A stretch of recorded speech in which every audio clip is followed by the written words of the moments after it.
Hi guys, welcome to my channel. Today we'll be learning how to make pork tamales.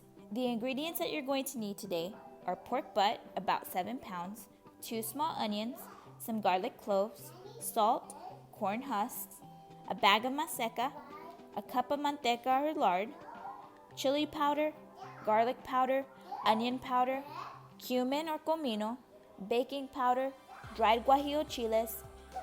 Now let's get started. So the first thing you're going to want to do is you're going to want to wash your meat prior to handling it.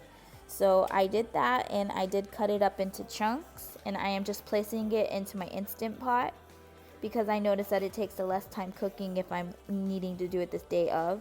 I did also remove the fat, so that's what you saw in the other bowl. I also have a tablespoon of cumin or comino, a tablespoon of onion powder, a tablespoon of garlic, and 2 tablespoons of salt. And I'm just going to be adding that into my Instant Pot as well with my meat.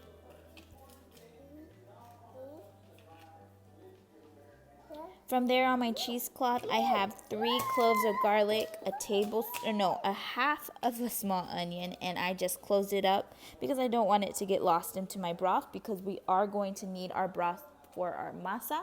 So I'm just going to add that as well into my Instant Pot.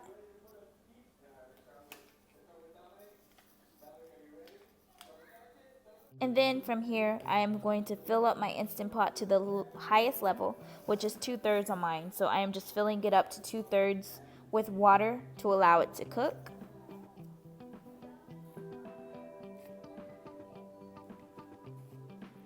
And there we have it. That's all we're going to add to our Instant Pot. So we have our meat, our onion, 3 garlic cloves, and our spices. Now the next thing that we're going to want to do is we're going to want to close our Instant Pot, make sure it's on sealing, and we are going to set it for 90 minutes to allow it to cook. And at the end of the 90 minutes, we're just going to want to do instant release. So make sure you have a towel to cover it up. And let's get started on our chiles. So I have 20 guajillo chiles into my pot. And what I'm going to do is I'm going to fill it up with water to allow it to boil. I did try to remove the veins, or the seeds and the veins. So what I'm doing here is I'm just opening it up, and I am going to try to remove as much seeds as possible. And then I'm going to add a piece of onion for flavor and also 2 garlic cloves. And here I am just adding in some water to my pot. And you'll notice that your chiles will be fully completed cooking whenever they're more of a soft consistency.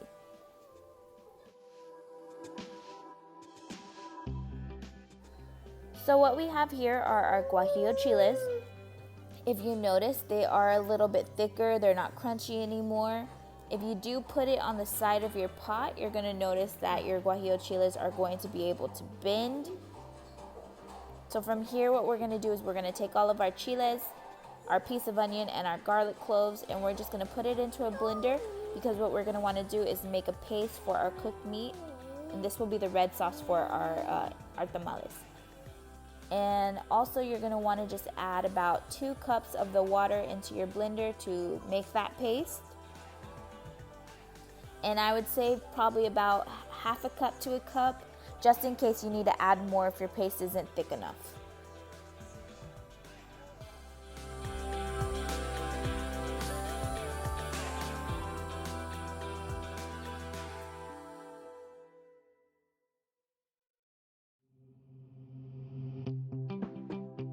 So you're going to want to blend for about 2 to 3 minutes, and after that's done blending, or while it's blending, you're just going to want to get a pot and put about a teaspoon of oil because you're just going to want that paste to drop after you strain it.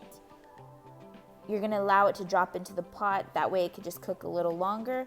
So here I have my strainer, and I am just going to put my blended up chiles into the strainer, and I'm going to get a spoon and I'm just going to scrape the chile paste into the strainer and allow it to fall out into my pot because you do not want any of the seeds or any of the skin of the chile into your tamales. So that's what I'm just doing here. I'm just scraping my strainer and allowing that chile paste to fall. And this is the texture you do not want into your tamale meat. You can put like a teaspoon if you want to, just to allow it to show the little peppers, but I wouldn't put any more than that because it's gonna get a little bit too much and overwhelming for you when you eat them. So you're just scraping along the sides and allowing it to fall into the pot.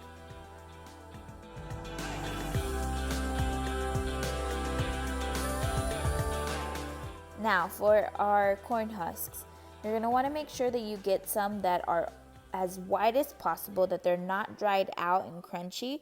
You're also going to want to make sure that you get some that don't have any black spots or that have brown spots on them.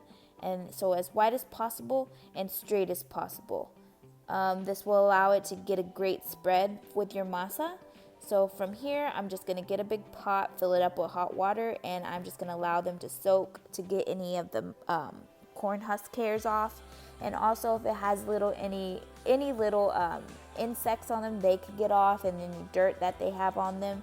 You're just going to want to make sure that they get all of that off for the first soak, and then the second soak will just be allowing them to just sit and get soft to get a good spread.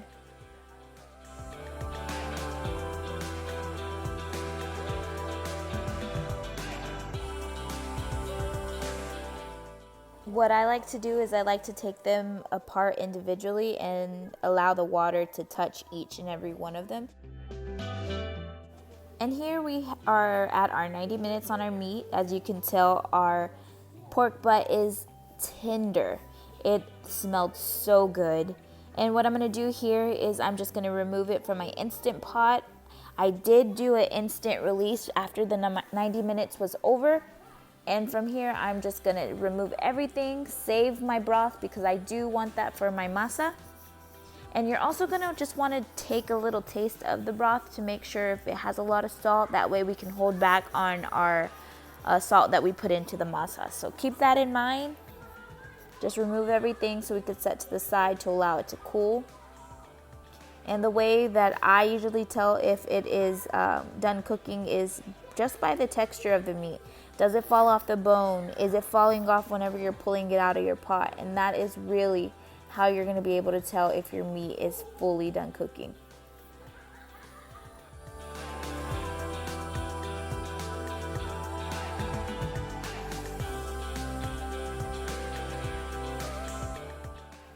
So today for mixing, I am going to use my Faberware mixer.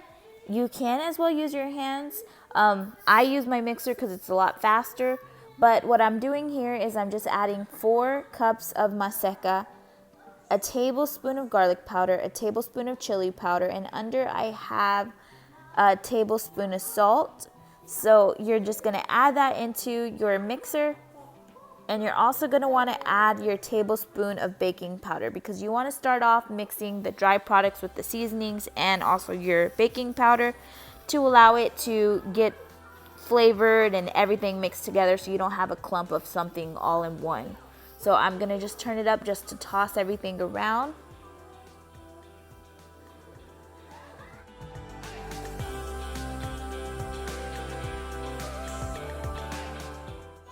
From here, I'm going to take my Manteca or my lard. You are going to want to get it to where it is at a liquid consistency. So if you have to microwave for like 10 to 20 seconds, do that prior. And you're just going to want to pour it into your your dry ingredients. So there I am pouring it into my ingredients. And you're looking for a sandy consistency. So something that looks like sand. So that's what we're going to have here. I'm slowly pouring it into my mixer. And that is a cup of manteca.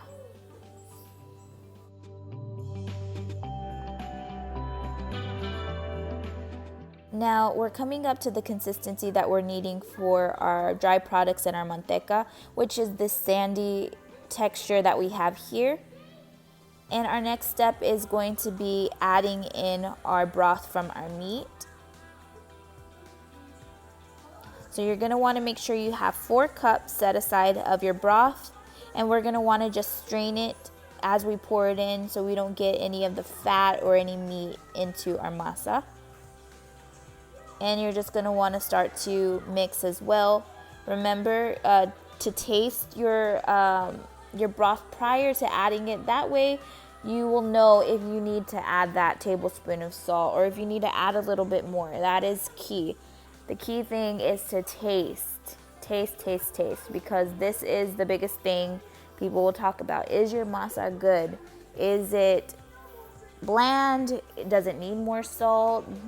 Did they put too much salt? Because at this point you can fix it. And also the texture of your masa. You want a peanut butter consistency for your masa. You want to make sure that it will be able to spread. So this is a perfect consistency to add, a perfect consistency to spread. And this is what you're going to be looking for, a peanut butter consistency. At this point, also taste it. Is it too salty? If it's too salty, you're going to want to add more water and more Maseca powder to try to get that flavor back down and not be too salty. So the main thing to do is taste your broth prior and start off with a little bit of salt. Don't pour too much in because it's going to be harder to take out.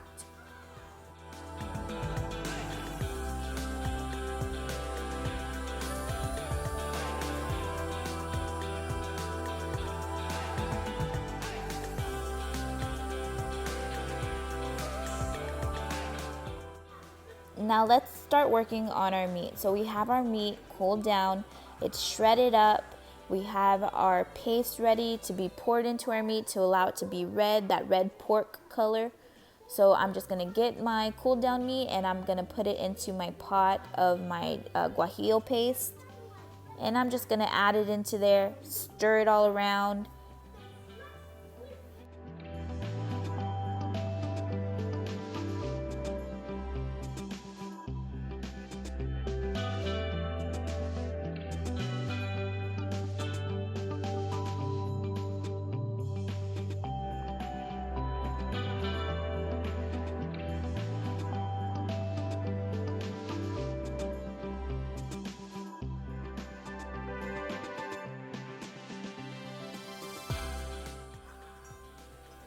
Also, what I'm gonna wanna do is add some comino. So I have about a teaspoon of garlic powder, comino, some salt, and some onion powder, and also some California chili powder.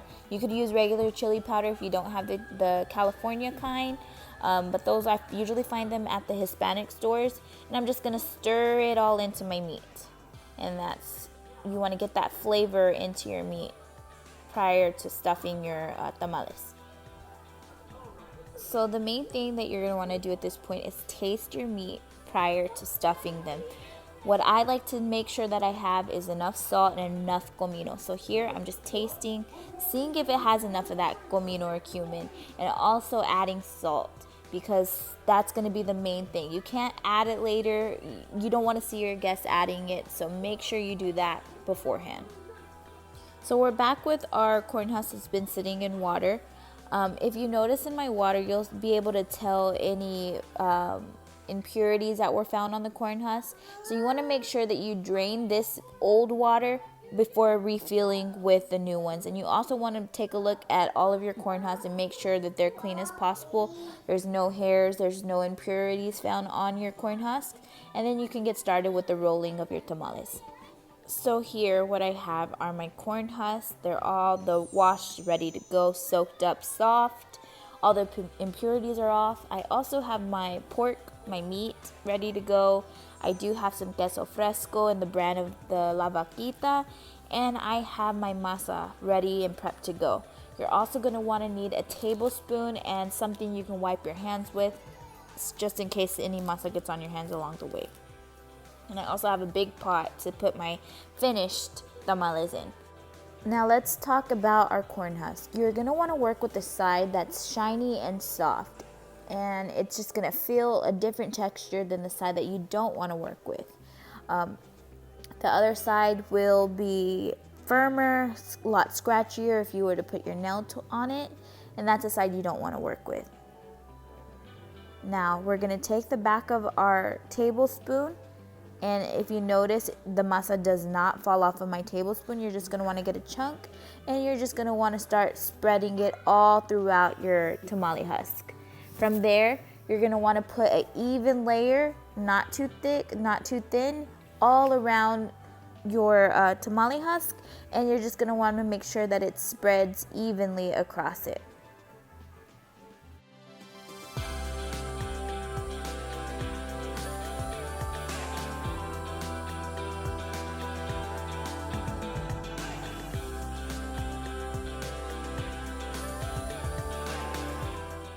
So I am at my desired masa consistency on my husk. I have it here. It's not too thick, not too thin. And what I'm gonna do now is I'm just gonna get some meat and put it in the center of my my husk and spread it evenly in the center of my tamale.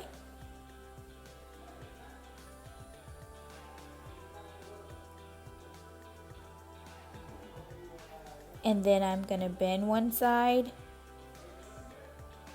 bend the other side, and then fold the top. And that one's complete.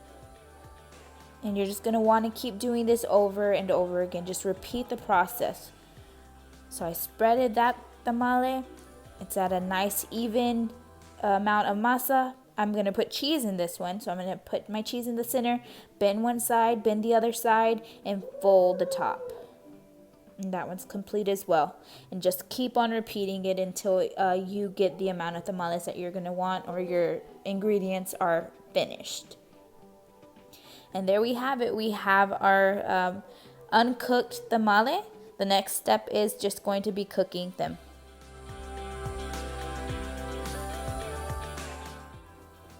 Now we're gonna get started on cooking our tamales.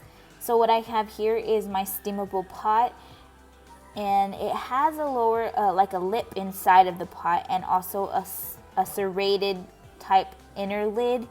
And all you do is you just set that serrated lid on top of your water, and what it's gonna do is just hold all of your tamales on top. And then I'm just gonna place my tamales. What you wanna do is you just wanna start making a pattern of pretty much like a teepee. So you just wanna put them all around and keep the center empty, so where nothing's touching the center, to allow that steam to come up and cook everything all around it. So that's what I'm doing here, just making that pattern of the teepee.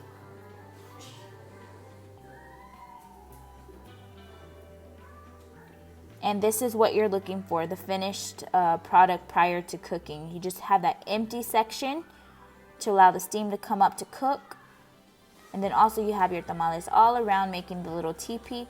I have a wet, thin cloth to place on top to hold in like a barrier of the steam that's gonna be coming out of the little holes of the serrated top, to make sure that everything is getting cooked.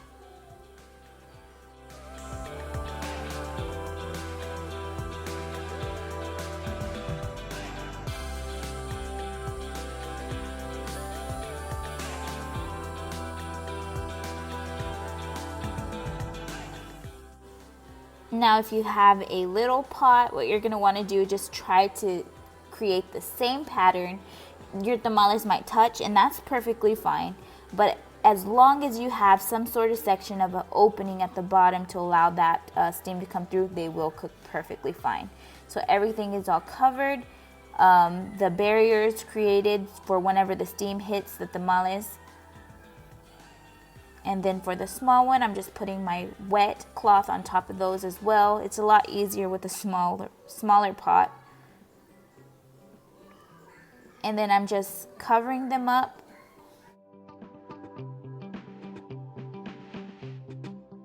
Once we're fully covered, we just want to move to the stove for 3 hours on medium-high heat. So we reached our 3 hours. We are ready to go. Check out what they look like, what they taste like. They are going to be very soft at first, and then if you let them sit for about 30 minutes to an hour, they are going to firm up to the actual tamale texture. So right here, it is a little soft because it just hit the 3-hour mark. You might notice that it has a little bit of that Masa texture. Don't be alarmed. It is still ready, but this is what you're gonna see. You're gonna see it fully cooked. And then once you take it out of the husk, it's gonna be whole. So it's not gonna be sticking to your husk anymore. So I am just taking it out to show you what it's gonna look like right after. And then here, this is one made that's been sitting at about an hour later. So once you take it out, you're gonna notice that it's more firm.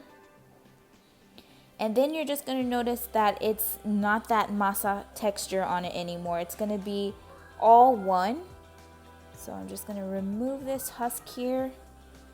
And if you notice, it slips right out of the husk.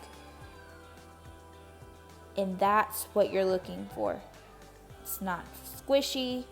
It's not too hard. It's all a solid whole tamale.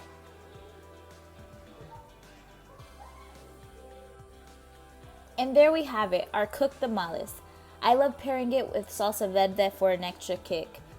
My family enjoyed these tamales so much and they were so tasty. I hope you and your family will enjoy them as well. If you like this video, please give it a thumbs up, and if you want to see more of my recipes, please subscribe to my channel. Until then, I'll see you later.